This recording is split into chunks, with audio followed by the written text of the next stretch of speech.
I'm not restarting. When I say kick off, I didn't mean like just break the recording.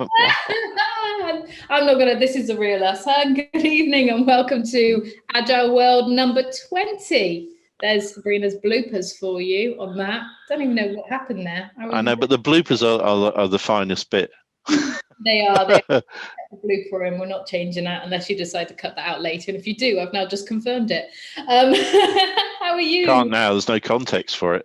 I'm good. I'm good. Thanks. Working on stuff for the Fiesta event. Yes. So if you guys have heard about it, the 28th is the day we're having our big fiesta. Jump onto our meetup group. I will add the link below on the channel as well. It's going to be amazing. We're not going to leak out too much information, but myself and Karl, we took a little day off yesterday, not a day off of each other, which I think Karl would have preferred. So we going down to the cellar. But no, we took a day off. We've got some little mini projects that we're working on, and we needed a little bit of a break to focus on those areas. So hopefully you can all sign up for the event, and hopefully you'll be able to see the projects that we've been working on personally. So, but other than that, how's everything been with you, Karl? Yeah, it's been good. Still putting together my presentation for Friday for my talk. Yeah. Which kind of makes me wonder if I shouldn't get on with it since I've done the first 2 pages.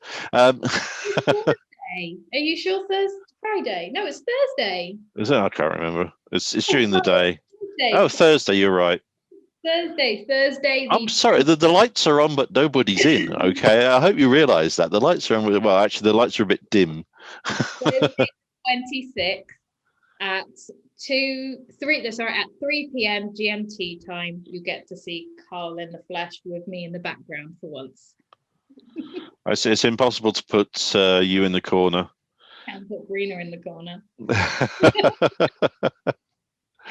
And oh yes, and we've got my event tomorrow, which is far. So that's around personal agility. That's 6 p.m. GMT time. And I've got my wonderful colleague who I work with as an advisor for Scrum Alliance, Cynthia. So we're all bunking off the trustees meeting to attend. We're going to meet at the bike sheds beforehand, and then nip off round to your event. We'll get this recorded first, so tomorrow before then I run off to the event. But yeah, if Karl's not there, I'll be very unhappy. Yeah. So what's the subject of the event? So it's around personal agility. So actually using agility at home, being able to organize yourself, and it's actually around goals as well. So we try and achieve every year, January, we all do it, sometimes on the 31st in the evening when we're in our drunken state for New Year's Eve, and we turn around and say that this year we're going to achieve this. And we all do set goals for ourselves, but we can actually be open and honest with ourselves. 9 times out of 10, we'll achieve 1 or 2 if lucky. If you're like myself, I'm not going to lie, normally around about November, I start to try and achieve my goals that I set in January. So personal agility is going to be around, I don't want to give too much information away, but it's going to be around setting your personal goals and actually being able to break them down and achieve them, and make sure you're achieving the right goals, and also understand why have you put these goals in place. And if they're not important, 9 times out of 10, that's why you don't achieve them, because they're no longer important. But also understanding, due to circumstances, you need to pivot, like we do in Agile, like we do in our Agile work. We do this in our personal life. So that's just a bit of a snippet. I don't want to go through too much. It's really interesting, because I genuinely don't set goals each year. I do, and as probably like most women, it's normally to lose weight is one of them every single year. I lost weight 1 year, but then I found it again. Yeah, I think we all do, especially with the lockdown situation. But we do. I mean, I will talk detail in this when it comes to the call, but I had quite a few personal goals last year that I did actually have to pivot and change my goals because of what happened and what is still going on. And the same, I kind of moved those goals and then pivoted again for this year. And I'm quite actually happy that I've actually been able to achieve quite a few of them. One of them, me physically being here on the screen, was one of my actual goals. Oh, really? I didn't realise that. It I was too scared to. If it wasn't for Karl here, I would never, ever, because my imposter syndrome would be kicking in left, right, and centre. And I'd be You too can't be the worried. imposter here. I'm the imposter here. I One of have my goals would have been, if I'd set any goals, to appear in pubs less often on people's social media, and indirectly I have achieved that. So well done, COVID. Thank you for the support. I've actually drank more through COVID. Because I'm not really a drinker. I'm a social drinker. So whenever there's a party, I am there. I am there, centre stage, whenever there's a party, and I love to have a drink. But I've never really been a drinker at home. I don't have that social aspect at home. My husband, he'll crack open a beer, and he's quite happy in the evening to occasionally have a beer with me. It just doesn't do it for me. And I've actually found that more social events being online at home, I have actually every Friday, I'm there with a gin or a small bottle of Prosecco, which you've probably seen. Big bottle of Prosecco. Yeah, it's a small one that I fill up from the big one. Just but yeah, I have drank, but not in an environment, more than what I usually would do. It used to be about once a month, maybe twice a month. I would. I'm Actually drinking drink. less. I'm finding that I have less stress during a Yeah, pandemic because I don't have a job. Therefore, I don't have all the stresses of working and all the stresses that go with it. So I'm actually a lot less stressed. I'm drinking less because I'm not. I like going to pubs. I play pool for fun. And hang out with my mates and talk nonsense, which is the purpose of hanging out with your mates.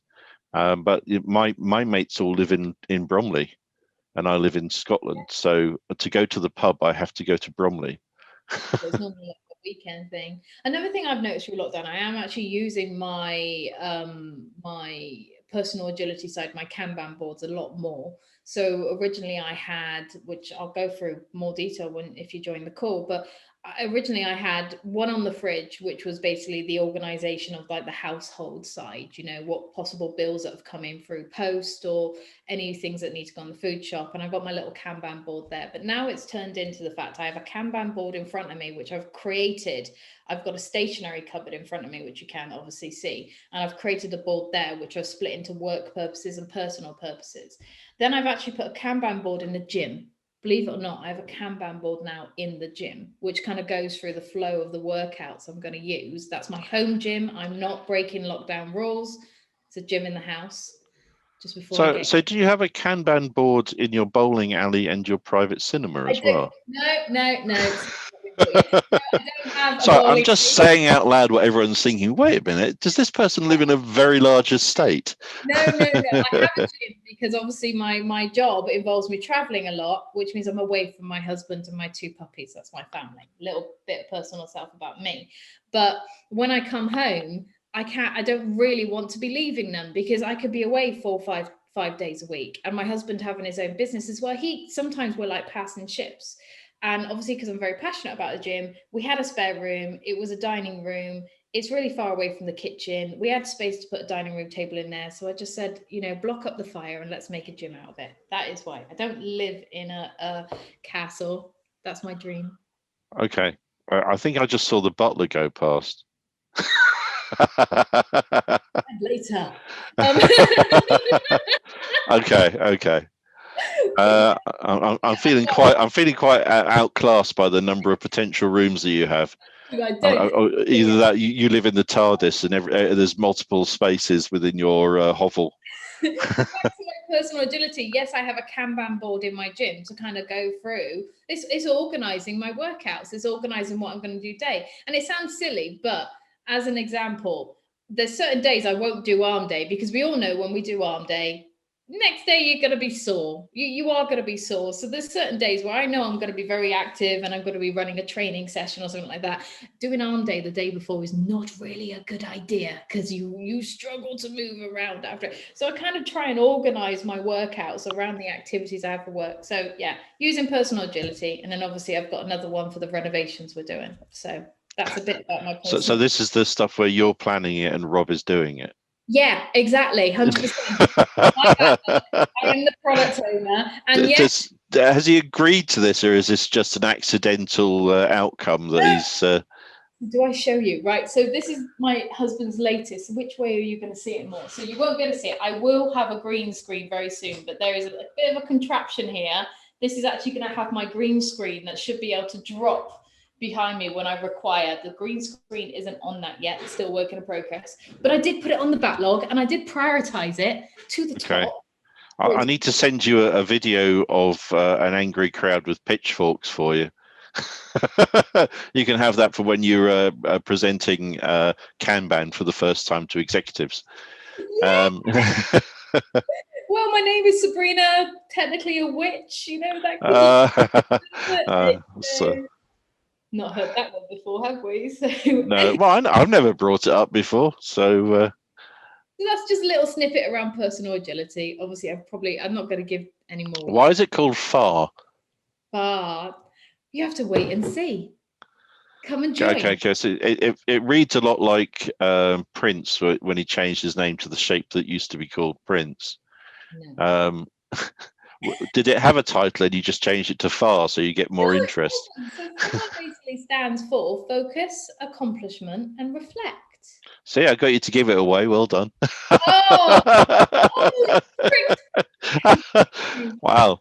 I got tricked. No, you weren't tricked. You were given an opportunity to fill the gap, which you did. Thank you very much. And this is another skill that everyone needs to learn.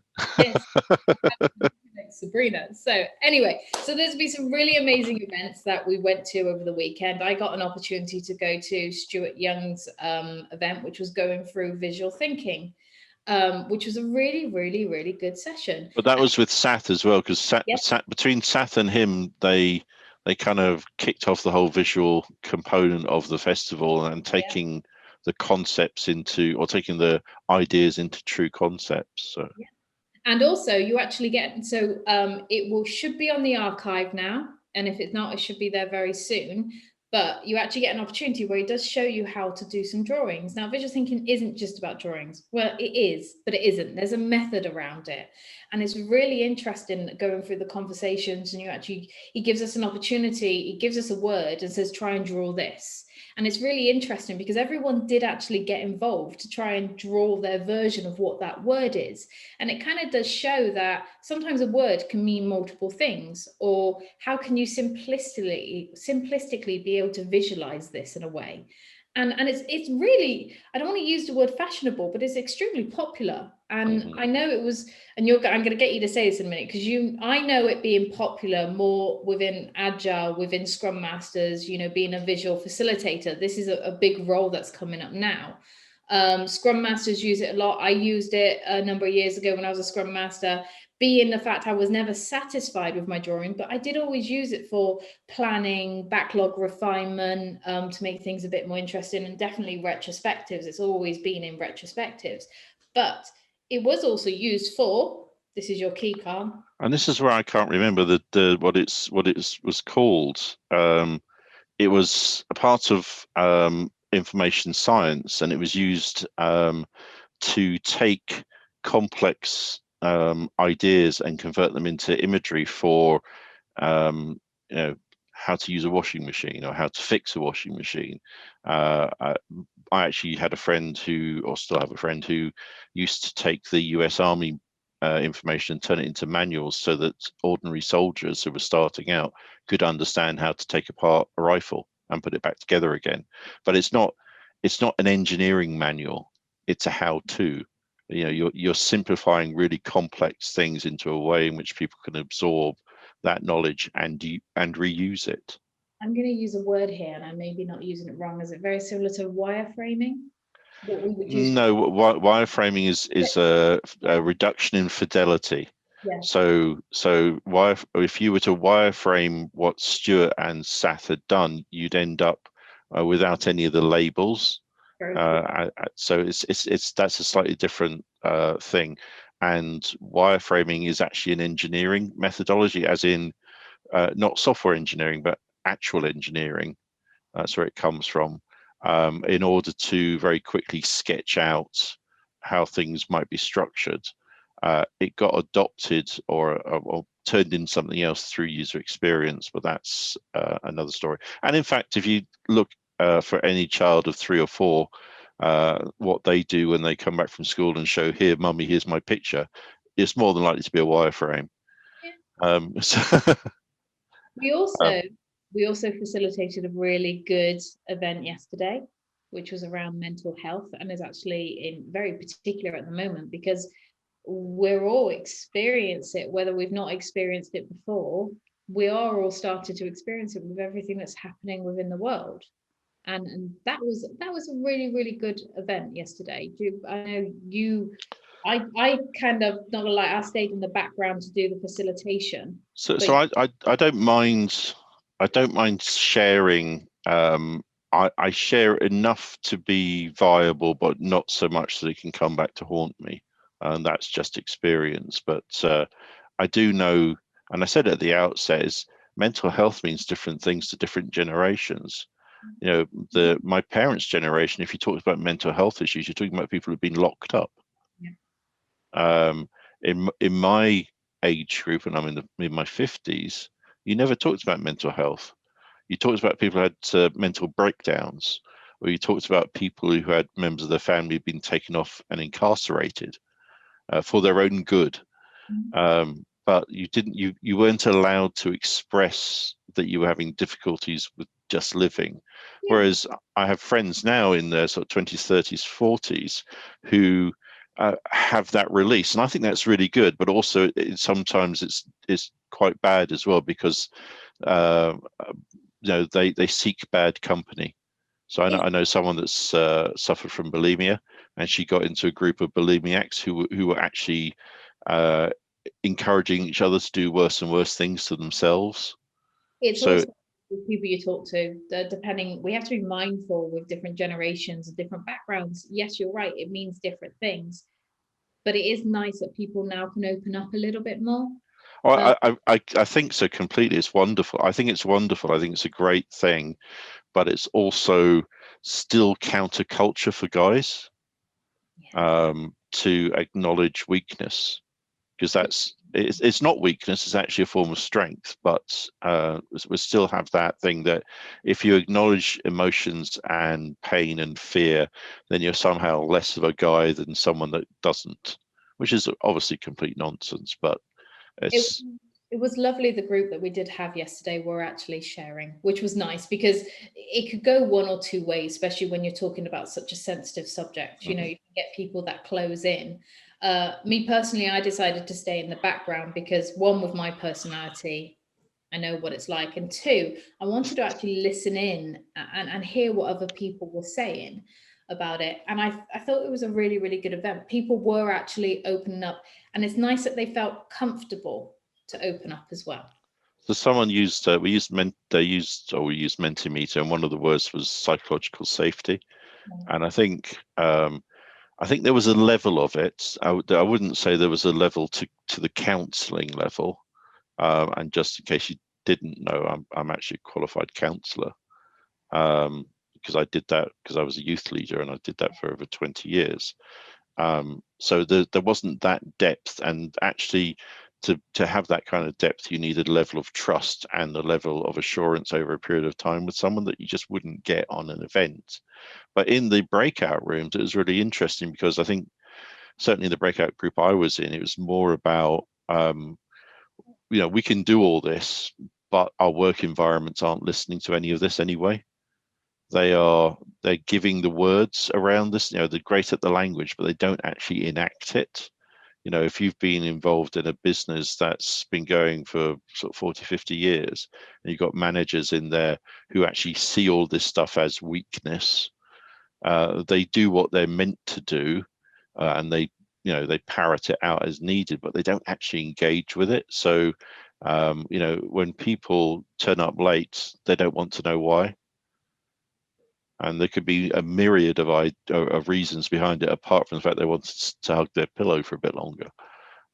So it's learning how to manage those social cues. Now, obviously, we're not physically turning up, but when I was on this project for the government at the beginning of COVID, we still had a 8:45 meeting every day, and if you weren't on it, someone phoned you to make sure you were okay. Yeah. I mean, and that's another level that you have as an agile coach as well. You are actually coached in coaching.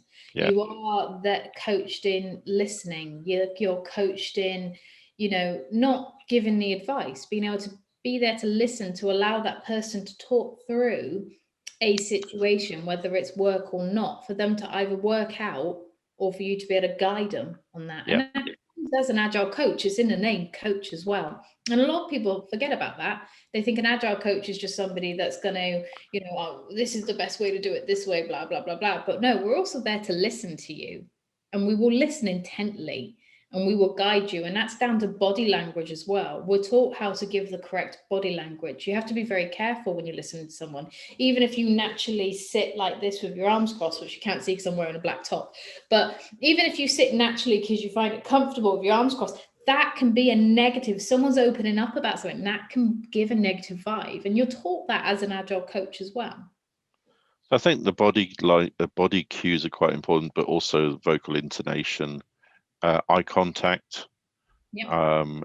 all important things. But it's the listening and the waiting or the leaving of gaps for people to fill them in, which is what I did to you earlier.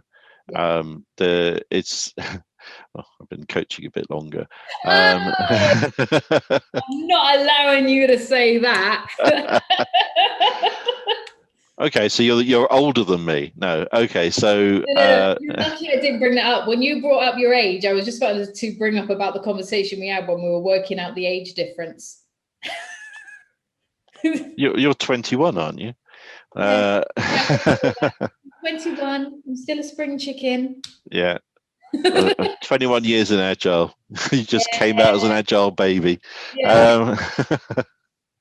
Yeah, so I think that it was interesting, but I think there was also a sense that it would be nice if what we could do in Agile would actually transfer into larger organizations. I was with groups of people that were all in enterprises, and their experience is that what we're talking about in this psychological safety is something that happens with HR, and that the larger organizations are perhaps less well at training staff. It's not about adopting policies, it's about doing it. So what was the other thing? Oh, we had a discussion earlier about next steps for Agile World. So Agile World will be staying. are we going to go to Agile Universe? Because I think we've done the world bit. Can we do Agile Galaxy and then Agile Universe and become masters of the Agile Universe? We can be heroes. Remember that because of my brother. I am a master of the Agile Universe. We are here to save you.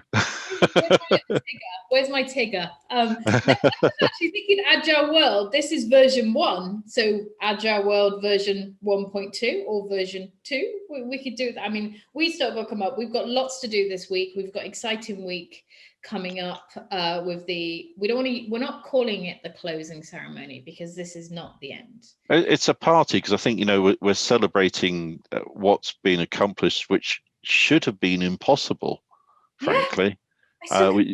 We and I don't mean we, I mean we together, all of us did the impossible.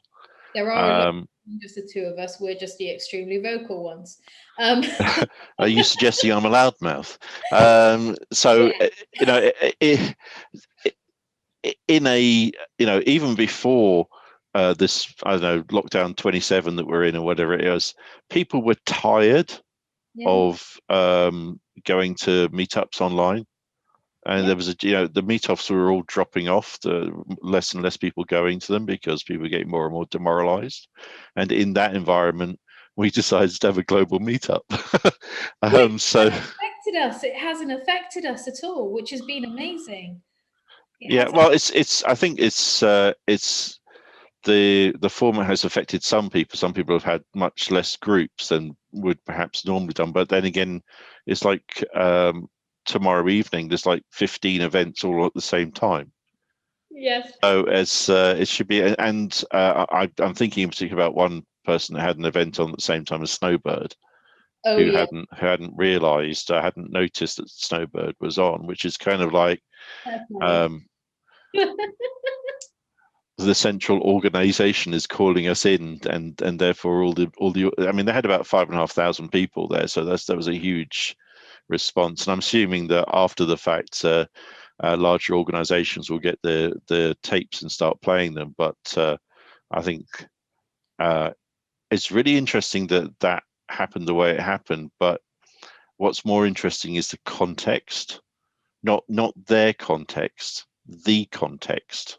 So I liked the first couple of sessions, and I learned from them.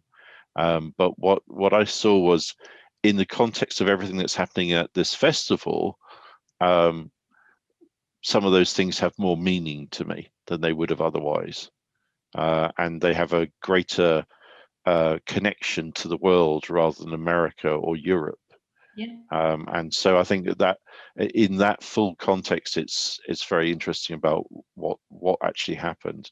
But as far as Agile Universe, and Agile Universe will be knocking on your door over the next few weeks, Yeah. and asking to come in and sit on your sofa and expect a cup of tea and some cake from you. I also have a bone to pick with you, Karl. You cheated on me today. How? What did you do? Oh. You cheated on me. You go. Karl officially, openly cheated on me, even to the extent he was on a video call with me and then said, I have to go because he's technically. So, how did you cheat on me today, Karl? Busted in public. Yeah, so I started another podcast. Yes. It's called UID.0, and UID.0 is user ID or identity 0, which is the super user in any technology system. And it's actually a conversation around what is good experience and what is bad experience, but not just out of your head, but from actual experiences. And we wandered all across the place. This is between me and my friend Chris Finnis, who's actually the drummer from a band called Stone Ghost. That's Very okay. good music. Another woman, so it's So, fine. all right, okay, yeah. So I've known Chris for about 16 years, and we met playing pool, which is kind of how I meet lots of people usually. Really interesting guy. Thinks deeply about stuff. Is a songwriter and a painter. And we just wandered through the last sort of week's worth of experiences, and we were all over the place. We did touch on mental health. We even hit politics. Yeah, well, it's don't be afraid of any subject. All that we can do is expect angry letters. Are you going to be bringing this moment up then tomorrow about being uncomfortable? Well, no, because it's every 2 weeks we're doing that, so I may have forgotten by then. I'm jealous now. I get to see you daily. I'm still the winner. No. Yeah. Oh, and by the way, thanks for the shout out. I didn't expect a shout out. I sent Sabrina a copy of the book I wrote last year because it's got some hidden gems inside it that you wouldn't know about unless you read it. And since I wrote it, I definitely read it. And there's some bits and pieces about Agile in there, and also how to work that doesn't involve using Socratic logic, and how Socratic logic is destructive. You know what? It was a lovely surprise. I think I just got off the Agile World recording with you, and I got a knock at the door, and my husband went and opened it, and it was a delivery for me. And I'm thinking, I've been good. I've not my shoes I want are out of stock, and and I opened it, and it was at the perfect time because literally we just discussed about me taking some time to actually have a bit of me time. Have a look at my own goals that I want to do next and things like that. I haven't had the opportunity, and it's not a bad thing because the things I've been doing here have been absolutely amazing, and I want it all to carry on. And we were just discussing that, and then I teared because I looked at it and it was a beautiful gift. The only thing it's missing, it's not signed. So I've now created an excuse that once lockdown's over, we have to meet up because you have to sign your book. Well, I told you what my wife said. She asked, because I got a box of like 10 of them, and she said, "So, can you sign a few for me?" And I said, "Oh, that's really kind of you. Why?" "Oh, yeah, they're worth more on eBay." I'm like, "Oh, great, thank you." So, my wife is more comedic than I am. she needs to be, being around me for 30 years. Yeah, I agree with her on that. I can sympathise as well. Right, I think we've run out of time now. Thank Yep. you very much for your time this evening, and I'll catch up with you tomorrow, obviously a bit earlier, because obviously I've got to get ready for my event. Yes. So catch you later. Thank you, everybody. Bye.